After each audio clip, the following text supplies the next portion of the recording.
Sabe por que Deus não o fez igual? Deus o fez semelhante. Olha para mim, Deus não te fez para ser sobrenatural. Quando Ele te criou, Ele te fez humano, ser humano. E a verdade é que quando a gente conhece ao Senhor e experimenta o seu sobrenatural, o seu extraordinário, a gente quer prolongar esse período com o sobrenatural. Quem está entendendo, diga amém. Por exemplo, quem gostaria de estender para a sua casa essa atmosfera que está vivendo aqui? Quem gostaria de levar na mesma proporção de intensidade aquilo que estava recebendo quando o servo do Senhor estava ministrando aqui? A nossa vontade, se pudéssemos transferir esse ambiente ou estendermos em largas grades de hora a unção, o poder, o avivamento, o quebrantamento, aquele choro, aquele pranto que muitas vezes invade a nossa alma e a gente sabe que é a presença do Senhor de maneira imponente, como um rio que corre para o mar e não pode ser parada.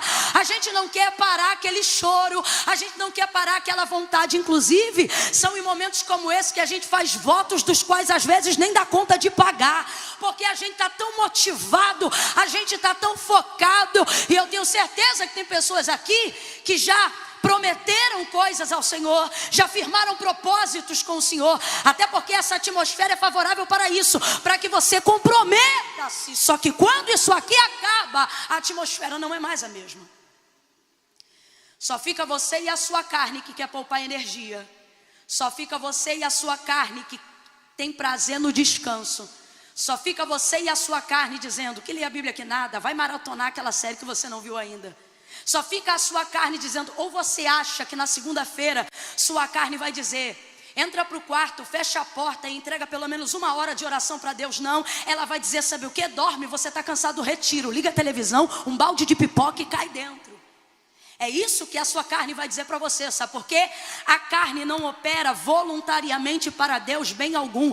Tudo que ela faz, que se reverte para a glória de Deus e edificação da nossa alma, é por imposição ou impelimento do Espírito Santo, que trabalha como cooperador, te convencendo daquilo que faz bem para você. Porque como disse Salomão, o que faz bem para você não é a carne. Olha o que ele disse, se o Espírito estiver de pé, ele animará todo o corpo.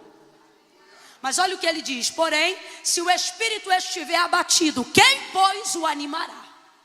E eu me lembro que fortalecia então nessa busca incessante muito o Espírito. Mas a gente não foi chamado para ser sobrenatural. Por isso que até Jesus, depois de 40 dias, comeu. Por isso que qualquer pessoa que entra num método de consagração, de profundidade, de imersão, como aquilo que nós estamos fazendo aqui hoje, tem um tempo para iniciar e um tempo para se retirar. Porque quando o Senhor nos criou, Ele não nos fez sobrenaturais, Ele nos fez humanos. Quando Paulo pediu ao Senhor e ele dizia insistentemente, ele dizia, tira de mim, por 3 vezes ele anuncia, eu orei, eu clamei ao Senhor e eu disse, arranca de mim esse espinho na minha carne, esse mensageiro de Satanás, que de tempo em tempo vem me esbofetear. E quando o Senhor se destinou a respondê-lo, depois de um clamor repetitivo por 3 dias, o Senhor disse para ele, a minha graça te basta, e o meu poder se aperfeiçoa na sua força.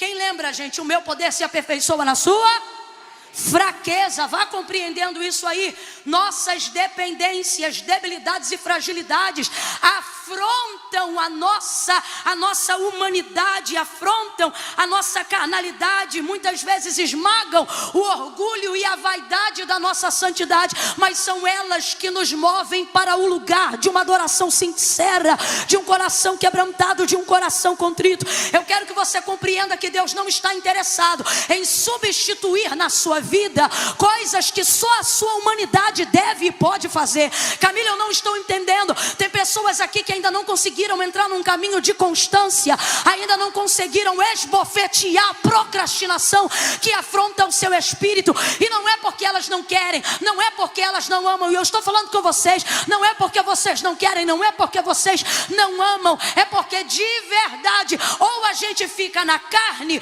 ou a gente fica no espírito. Na nossa cabeça a gente pensa que é isso. Ou você consagra muito e não peca, fica santarrão, fica crente pra chuchu, julga o pecado de todo mundo, Ou então você fica carnudão e tudo respalda pela graça e nada tem nada a ver e é oba-oba. E aí você fica lá e cá, lá e cá e lá e cá. Tua vida parece um eletrocardiograma, hora em cima, hora embaixo. E não foi assim que Deus nos criou. Por isso que não dá certo quando a gente fica só no sobrenatural. E por isso que também não dá certo quando a gente vem só para o natural. Porque quando o Senhor nos fez dotado de tricotomia, espírito, alma e corpo. E todos eles para andarem em harmonia. Por exemplo, quando o Senhor criou o homem e o plantou no jardim do Éden, preste muita atenção, não há pecado no mundo. Eu quero que você imagine agora a cena do jardim. Imagina a cena do jardim, gente. O cenário perfeito que só será retratado novamente na eternidade. Um lugar sem pecado, sem erro, sem maldade, sem mentira, sem engano. Um lugar onde eu não preciso forçar, nem para sentir Deus, nem para fluir Deus, e nem preciso esmagar a minha carne, porque até a minha carne coopera com a comunhão que eu tenho com Deus. A cena e a vida de Adão era essa. Então diga para mim, o cenário é perfeito, sim ou não? O cenário é perfeito, sim ou não?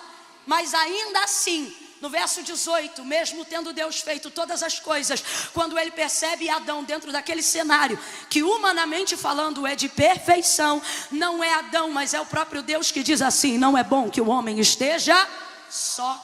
Aí eu te pergunto, você vê Deus indo conversar com ele todos os dias, não como a gente aqui em espírito e em verdade, mas em pessoa. Completa para mim, para eu ter certeza que você está me ouvindo bem, hein? Pessoa. Imagine absolutamente nenhum outro homem, nem mesmo Moisés, porque o viu de relance apenas pelas costas, mas Adão via Deus face a face. Adão conversava com ele em pessoa, ao ponto de um extraordinário se tornar cotidiano, de maneira tão tremenda que nem sabemos em que esfera aquela comunicação caminhava, se era por intermédio de palavras verbalizadas ou de pensamento, porque a presença de Deus enchia o jardim em sua glória, e Adão não precisava se privar dela para morrer, mas a tinha enquanto vivia. Vai ouvindo isso aí? Um homem que vê Deus em pessoa todo dia, tem falta de alguma coisa?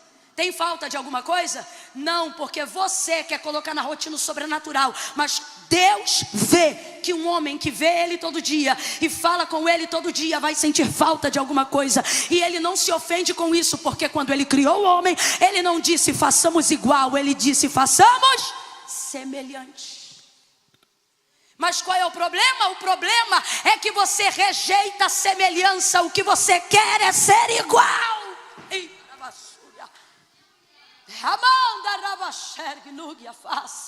A gente quer ser igual. A gente não percebe que quer ser igual, porque ninguém aqui em sã consciência quer tocar na glória de Deus. Mas por que eu estou dizendo que ainda assim a gente quer ser igual? Não admitimos nossas fraquezas, não perdoamos os nossos fracassos, colocamos a nossa consciência com uma culpa tão grande que não falamos com Deus depois de um tempo sem falarmos com Ele, porque sentimos vergonha, dizendo: eu deveria buscar mais a Deus, eu deveria estar mais na presença de Deus, mas como eu já estou tanto tempo sem falar com Deus, eu tenho vergonha de falar com Ele. E pensa que isso é consciência, quando na verdade é a sua consciência de culpa, te culpando e te punindo. Porque Deus perdoa, Deus te quer de volta, Deus te chama pelo nome, porém você não admite ser tão falho, porque Deus é tão perfeito que Ele merece o teu melhor. E aí, por você não me conseguir entregar a régua do teu melhor, você tem se distanciado cada dia mais, porque você pensa que essa culpa é o suficiente para estabelecer uma sentença de afastamento de Deus. Aí você pensa que quem se aproxima mesmo culpado é sem vergonha. Não é sem vergonha, é alguém que está entendendo que a culpa não muda nada, mas o arrependimento e a confissão muda tudo. É alguém que se aceita, é alguém que compreende que realmente é falho. E a palavra de Deus é muito clara: um coração contrito e quebrantado não desprezará o Senhor. E por que eu estou falando isso ainda antes de entrar no texto sagrado? E tem tudo a ver, porque quantos de nós estamos deixando de viver em intensidade, em profundidade com Deus, porque achamos que a nossa humanidade e a nossa natureza criada por Deus nos afasta dele, quando na verdade era isso que Deus ia encontrar-se com Adão todos os dias. Ele vê Deus, Deus o vê, E ainda assim ele diz: não é bom que o homem esteja só. E por que então o Senhor entrega uma esposa para ele, uma mulher para ele? Porque o Senhor sabe que existem áreas da vida de Adão que, nem sendo ele Deus, ele preencherá. E por que não preencherá? Porque não o cabe, porque Deus não o fez igual, Deus o fez semelhante. Então quem está criando problema com isso é você. E por que eu estou dizendo isso? Porque Deus conhece a nossa humanidade e, através da nossa humanidade, usará caminhos para melhorar e estreitar o relacionamento conosco. Suas fraquezas não determinam seu fim, elas determinam apenas o ponto de partida de por onde Deus começa a agir.